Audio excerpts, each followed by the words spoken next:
Embora a captura seja uma ameaça à vida, o bacalhau, um peixe aparentemente comum, tem desempenhado um papel crucial nas economias e culturas de muitas nações durante séculos. Nos Estados Unidos, o bacalhau tornou-se uma das maiores exportações da Nova Inglaterra, representando 35% da renda da região durante os anos 16 e 1700 e ameaçando a indústria pesqueira da Inglaterra.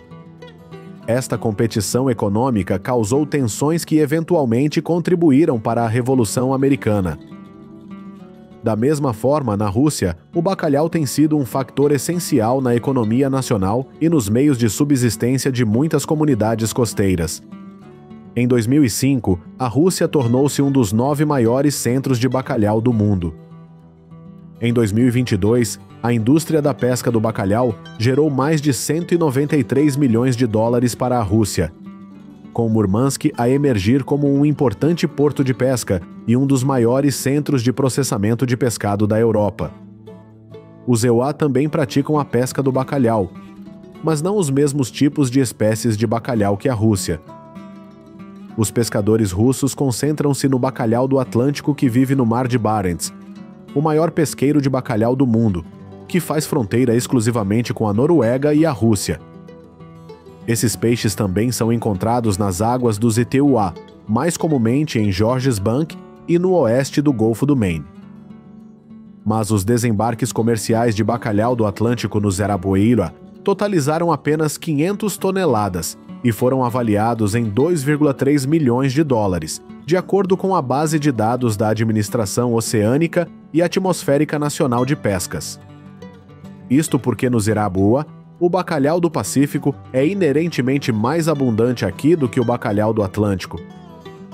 Embora ambos os tipos de bacalhau vivam de 300 a 800 pés de profundidade em fundos com sedimentos grossos, o bacalhau do Atlântico é mais doce, maior e vive mais por mais de 20 anos.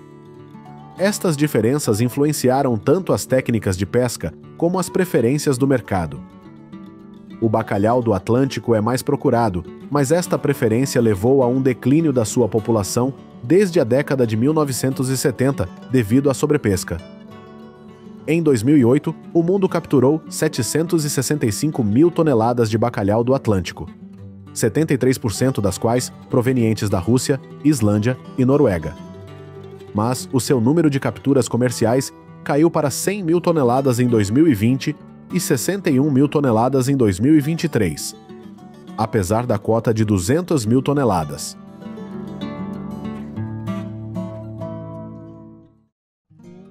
A pesca é há muito tempo uma indústria tradicional na Rússia, já que o maior país do mundo tem a 4ª maior linha costeira do mundo, acesso a 12 mares e mais de 2 milhões de rios. Assim, os pescadores russos inovaram os seus processos de pesca de várias maneiras para restaurar e manter as unidades populacionais de bacalhau. Uma delas inclui a não pesca do bacalhau do Atlântico de maio a novembro, quando desovam até 9 milhões de ovos e se transformam em peixes adultos.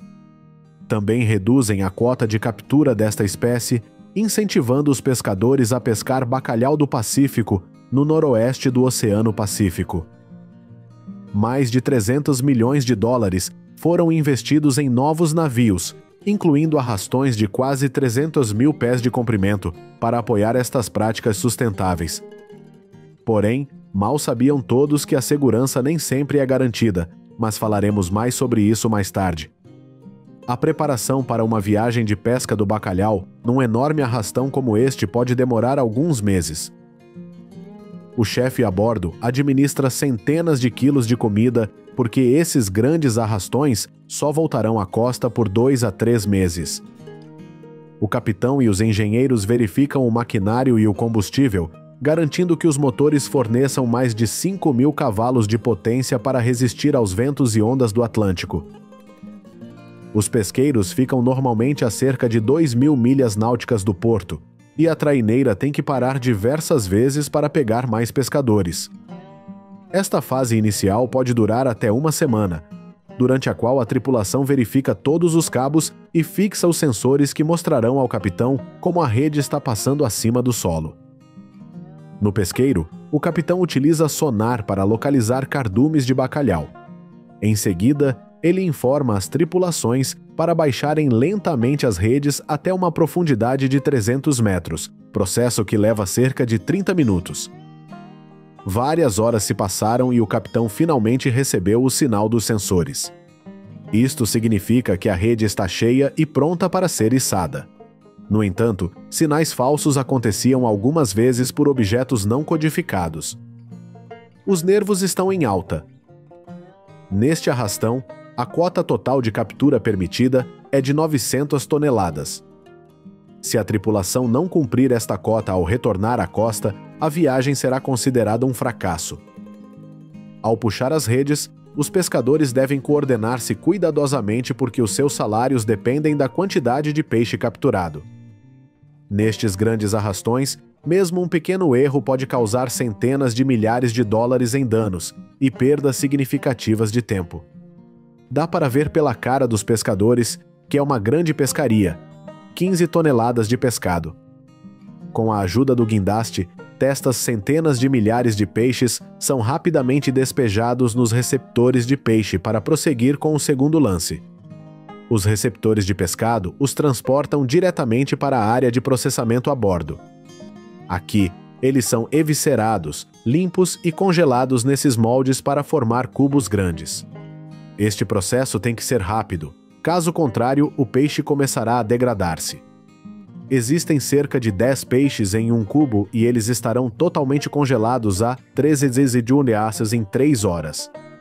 Centenas de milhares de peixes devem ser processados enquanto frescos, de modo que a fábrica de processamento de pescado opera 24 horas por dia, 7 dias por semana, em turnos. Nenhuma parte do peixe é desperdiçada. Por exemplo, cara e coroa são frequentemente vendidas para a China e outros países asiáticos. Depois disso, o pescado será embalado e armazenado em um armazém de bordo com capacidade para 900 toneladas.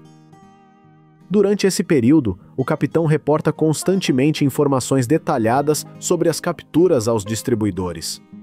Às vezes, eles serão vendidos diretamente para outras tripulações que estão voltando para a Terra.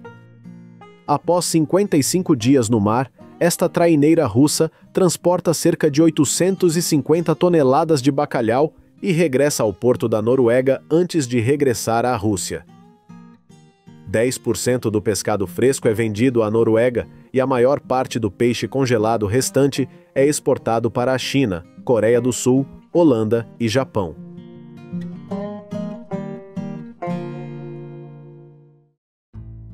No entanto, a pesca do bacalhau nem sempre é uma boa navegação, porque todo tipo de coisas podem correr mal. Tempestades e neve podem causar escorregões, por isso o convés onde os peixes são içados é borrifado com água salgada para evitar que congele. Os pescadores também têm de usar arneses de segurança para evitar lesões, porque a cirurgia a bordo pode ser difícil de realizar. Ficar sem combustível ou avarias nos equipamentos em mar aberto também são desafios significativos. Se não for prontamente resolvido, pode levar a perdas significativas, como a deterioração de centenas de toneladas de peixe armazenado. Mas este ainda não é o pior caso. Em 2020, a traineira de pesca Onega, de bandeira russa, afundou-se a norte do Mar de Barents, deixando mais de 17 pessoas desaparecidas. O acidente ocorreu devido ao acúmulo de gelo, fazendo com que ele virasse enquanto a tripulação puxava as redes com os peixes capturados. Dada a vulnerabilidade da população de bacalhau do Atlântico, as frotas pesqueiras russas também pescam o bacalhau do Pacífico nas águas em torno da península de Kamchatka e do Mar de Okhotsk. Além do mercado de peixe, o peixe fresco é frequentemente transportado para fábricas de processamento em Murmansk para fazer klipfisk. É um produto tradicional de bacalhau seco e salgado, popular na Noruega, Islândia e Ilhas Faroé. Ao chegar à fábrica, os peixes são filetados. Em seguida, eles são empilhados em camadas com sal entre cada camada por 3 a 4 semanas. A fábrica utiliza centenas de toneladas de sal todos os dias para esse fim. garantindo que o peixe seja fortemente salgado para retirar a umidade e melhorar a preservação e o sabor. O peixe salgado passa então para a próxima etapa, que é a secagem. É colocado em áreas bem ventiladas, muitas vezes por várias semanas, para completar o processo de secagem e embalado. Um dos pratos mais famosos do Clip Fisk é o bacalhau, um ensopado que combina os ricos sabores do peixe com tomate, cebola e batata.